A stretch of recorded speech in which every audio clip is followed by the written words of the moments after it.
ശബരിമല ശ്രീകോവിലിനുള്ള പുതിയ വാതിൽ നിർമ്മിച്ചത് ബംഗളൂരുവിലാണ് എന്ന് ഗുരുവായൂർ സ്വദേശിയ ശില്പി നന്ദകുമാർ ഇളവള്ളി വ്യക്തമാക്കുകയാണ്. വാതിൽ നിർമ്മിച്ചത് ഉണ്ണികൃഷ്ണൻ പോറ്റിയുടെ നിർദ്ദേശപ്രകാരമായിരുന്നു. ഇപ്പോഴത്തെ വിവാദമുണ്ടായതിന് 4 ദിവസങ്ങൾക്ക് മുൻപ് ഉണ്ണികൃഷ്ണൻ പോറ്റി തന്നെ വിളിച്ചു. വാതിലിനടിയിൽ ചെമ്പുപാളി വെച്ചിരുന്നോ എന്ന് ചോദിച്ചു എന്നും ഈ നന്ദകുമാർ പറയുന്നുണ്ട്. അദ്ദേഹത്തിന്റെ പ്രതികരണം ആദ്യം. വാതില് മരം എടുത്തത് തൃശ്ശൂരിൽ നിന്ന് ചൊവ്വൂരുള്ള ജോൺസന്റെ കടയിൽ നിന്നാണ്. പിന്നെ അത് നിർമ്മിച്ചത് ബാംഗ്ലൂർ ശ്രീരാമപുരം ക്ഷേത്രത്തിൽ വെച്ചിട്ടാണ്. അവിടെ വെച്ച് നിർമ്മിക്കണമെന്ന് ഉണ്ണികൃഷ്ണൻ പോറ്റി പറഞ്ഞിട്ടാണ് അവിടെ വെച്ച് പണി ചെയ്ത് മരത്തിൻ്റെ പണികൾ. ഞാൻ സ്വർണ്ണ വാതിലേ ചെയ്തിട്ടുള്ളൂ, ദ്വാരപാലക ശില്പം എൻ്റെ ഇതിൽ പെട്ടതല്ല. ഞങ്ങൾ മരത്തിൻ്റെ പണി ചെയ്തതിന് ശേഷം അവർ ഹൈദരാബാദിലേക്ക് കൊണ്ടുപോയി. അതിൻ്റെ മുകളിൽ എംബോസ് ചെയ്തിട്ടുള്ള വർക്കൊക്കെ ചെമ്പിൻ്റെ മുകളിൽ ചെയ്ത് ഹൈദരാബാദിലാണെന്നാണ് അന്ന് പറഞ്ഞത്. പിന്നെ സ്വർണ്ണം പൂശിയത് എവിടെ വെച്ചിട്ടാന്ന് എനിക്കറിയില്ല. പിന്നെ സ്വർണ്ണ ഡോറ് ആഘോഷമായിട്ട് കൊണ്ടുപോകാൻ വേണ്ടിയിട്ട് ഈ കോട്ടയത്തുള്ള ഇളമ്പള്ളി ധർമ്മശാസ്ത്ര ക്ഷേത്രത്തിലേക്ക് കൊണ്ടുവരികയാണ് ചെയ്തിട്ടുള്ളത്. അപ്പോൾ ഞങ്ങൾ അവിടേക്ക് പോവുകയാണ് ചെയ്തത്. ഞങ്ങളെ അവിടെ ആദരിക്കുന്നുണ്ടെന്നൊക്കെ പറഞ്ഞിട്ട്. അപ്പോൾ അവിടെ ചെല്ലുമ്പോൾ ജയറാം മുഖ്യാതിഥി ആയിരുന്നു. പിന്നെ പത്മകുമാർ പ്രസിഡൻ്റ് ഉണ്ടായിരുന്നു. പിന്നെ ഈ ഉണ്ണികൃഷ്ണൻ പോറ്റിയുടെ ഏതൊക്കെ MP-മാരൊക്കെ ഉണ്ടായിരുന്നു തോന്നുന്നു കർണാടകയിൽ നിന്നൊക്കെ. പിന്നെ സ്പോൺസർമാരൊക്കെ ഉണ്ടായിരുന്നു എന്നാണ് അന്ന് പറഞ്ഞത്.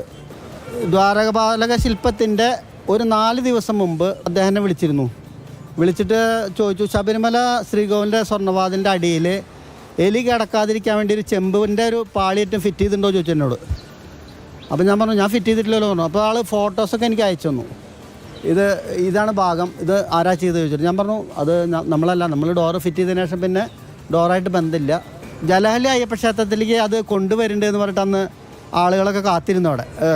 അത് എന്താ പറയുക, ആഘോഷപുരം കൊണ്ടുവരേണ്ടതെന്ന് പറഞ്ഞിട്ട്. അപ്പോൾ തന്ത്രിയാണെന്ന് പറഞ്ഞിട്ട് അതങ്ങനെ കൊണ്ടുവരാൻ പാടില്ല, അങ്ങനെ പ്രദർശിപ്പിക്കാൻ പാടില്ല പറഞ്ഞിട്ട് അത് അന്ന് അവിടെ വെച്ച് ബ്ലോക്കായിട്ടുണ്ട് ആ സംഭവം. അപ്പോൾ അതിൻ്റെ പോറ്റിയാണ് ഏൽപ്പിച്ചത്. ഞാൻ പറഞ്ഞില്ലേ, മറ്റേ ബാംഗ്ലൂർ ജലഹള്ളിയിലെ അയ്യപ്പ ക്ഷേത്രത്തിലെ മുൻ മേശാന്തി അങ്ങോട്ട് പറഞ്ഞിട്ടാണ് ഇത് ഈ ഉണ്ണികൃഷ്ണൻ പോറ്റി എന്നെ വിളിക്കണത്. ഞാനിത് മാത്രമേ ചെയ്തിട്ടുള്ളൂ, ആളുടെ കെയർ ഓഫിൽ ഡോർ മാത്രമേ ചെയ്തിട്ടുള്ളൂ, സ്വർണ്ണവാതിൽ. MS ലിഷോയാണ് തൃശ്ശൂരിൽ വിവരങ്ങളുമായി നമുക്കിപ്പം ചേരുന്നത്. ലിഷോയി, ബംഗളൂരുവിൽ പ്രദർശിപ്പിക്കാനൊരു ശ്രമം കൂടി ഉണ്ടായിരുന്നു, അത് തന്ത്രിയുടെ ഇടപെടലിൽ തടഞ്ഞു. മാത്രമല്ല ജയറാമിൻ്റെ സാന്നിധ്യത്തിൽ ഉൾപ്പെടുന്ന പൂജയെക്കുറിച്ച് അദ്ദേഹം വിവരങ്ങൾ നൽകുന്നുണ്ട്. വലിയ പ്രമുഖരായ ആളുകൾ, MP-മാർ അടക്കമുള്ള ആളുകൾ വിവിധ സംസ്ഥാനങ്ങളിൽ നിന്ന് എത്തിയിരുന്നപ്പോൾ ആഘോഷപൂർവ്വമാണ് പലയിടത്തും ഈ പ്രദർശനമൊക്കെ നടന്നത്. അതിന് പിന്നിൽ സാമ്പത്തിക ഇടപെടലുകളൊക്കെ ഉണ്ടായിരുന്നിരിക്കാം. എല്ലാ കാര്യങ്ങളും, എല്ലാ നിയന്ത്രണവും ഉണ്ണികൃഷ്ണൻ പോറ്റിക്ക് തന്നെ ആയിരുന്നു അല്ലേ?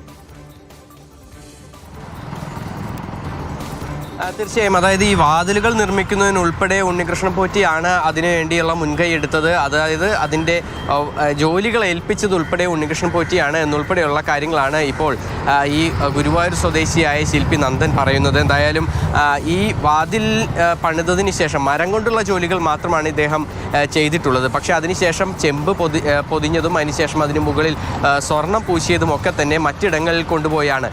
ഈ ഒരു വിവാദങ്ങൾ ഉണ്ടായ ഒരു സമയത്ത് തന്നെ ആദ്യഘട്ടത്തിൽ വാർത്തകൾ പുറത്തു വന്ന സമയത്ത് തന്നെ ഉണ്ണികൃഷ്ണൻ പോറ്റി തന്നെ വിളിക്കുകയും ഈ വാതിലുമായി ബന്ധപ്പെട്ട ചില സംശയങ്ങൾ ചോദിക്കുകയും അതിൻ്റെ ചില ഫോട്ടോകൾ അയച്ച് നൽകുകയും ഒക്കെ തന്നെ ചെയ്തിരുന്നതായും ഈ ശില്പി പറയുന്നു. എന്തായാലും അതൊക്കെ തന്നെ ഈ ഒരു വിഷയത്തിൽ കൂടുതൽ പ്രശ്നങ്ങൾ ഉണ്ടാകാൻ സാധ്യതയുണ്ട് എന്ന് മുന്നിൽ കണ്ടുകൊണ്ടാണ് ഉണ്ണികൃഷ്ണൻ പോറ്റി അങ്ങനെ ചെയ്തതെന്നുൾപ്പെടെയുള്ള കാര്യങ്ങളാണ് നമുക്ക് മനസ്സിലാക്കാൻ സാധിക്കുന്നത്.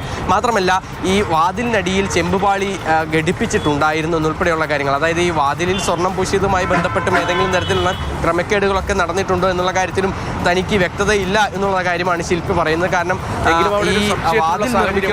വാതിലിനടിയിൽ ചെമ്പുപാളി വെച്ചത് ഓർമ്മയുണ്ടോ എന്നീ വിവാദങ്ങൾക്ക് തൊട്ട് അടുത്ത ദിവസങ്ങളിൽ വിളിച്ചു ചോദിക്കണമെങ്കിൽ വാതിലുമായി ബന്ധപ്പെട്ടും കൂടുതൽ പരിശോധനകളൊക്കെ അനിവാര്യമായി വരും. തീർച്ചയായും. അതായത് ഈ വാതിലിൽ ഏതെങ്കിലും തരത്തിൽ ഈ സ്വർണ്ണപ്പാളി അല്ലെങ്കിൽ സ്വർണം പൂശിയതുമായി ബന്ധപ്പെട്ട ഏതെങ്കിലും ക്രമക്കേടുകൾ ഒരുപക്ഷെ നടന്നിട്ടുണ്ടാകാം. അതായിരിക്കാം ഒരുപക്ഷെ ആ ഒരു ചോദ്യം അദ്ദേഹം ചോദിക്കാനായി കാരണം. എന്തായാലും ഇത് സംബന്ധിച്ച് ഇദ്ദേഹത്തിന് വിവരമൊന്നുമില്ല. പക്ഷേ അദ്ദേഹം ഉറപ്പിച്ചു പറയുന്ന മറ്റൊരു പ്രധാനപ്പെട്ട കാര്യമുണ്ട്. അതായത് ഈ ജോലികളെല്ലാം തന്നെ ഉണ്ണികൃഷ്ണൻ പോറ്റി നേരിട്ട് ആണ് ഈ ഏൽപ്പിക്കുന്നതും അതിനോടൊപ്പം തന്നെ അതിൻ്റെയൊക്കെ മേൽനോട്ടം വഹിക്കുന്നതും ഇക്കാര്യങ്ങളൊക്കെ തന്നെ അതിനുശേഷം ഈ പലയിടങ്ങളിൽ പ്രദർശിപ്പിക്കുന്നതിനുമൊക്കെ തന്നെ ഉണ്ണികൃഷ്ണൻ പോറ്റി തന്നെയാണ് മുൻകൈ എടുക്കുന്നത്. അതിൽ ഉണ്ണികൃഷ്ണൻ പോറ്റിക്ക് ഏതെങ്കിലും തരത്തിലുള്ള സാമ്പത്തികമായ ലാഭമൊക്കെ തന്നെ ഉണ്ടോ എന്നുള്ള കാര്യം സംശയിക്കേണ്ടിയിരിക്കുന്നു. കാരണം മറ്റൊന്നുമല്ല, ബംഗളൂരുവിൽ പ്രദർശിപ്പിക്കാനായുള്ള ഒരു ശ്രമം നടത്തുന്നു, അത് തന്ത്രി ഇടപെട്ട് അത് മുടക്കുന്നു, അല്ലെങ്കിൽ അതിനുശേഷം പിന്നീട് പല ഇടങ്ങളിലായി ഇത്തരത്തിൽ പരിപാടികൾ സംഘടിപ്പിക്കുന്നു. അതിലൊക്കെ തന്നെ വിശിഷ്ട വ്യക്തികളായി പല പ്രമുഖരെയും കൊണ്ടുവരുന്നു.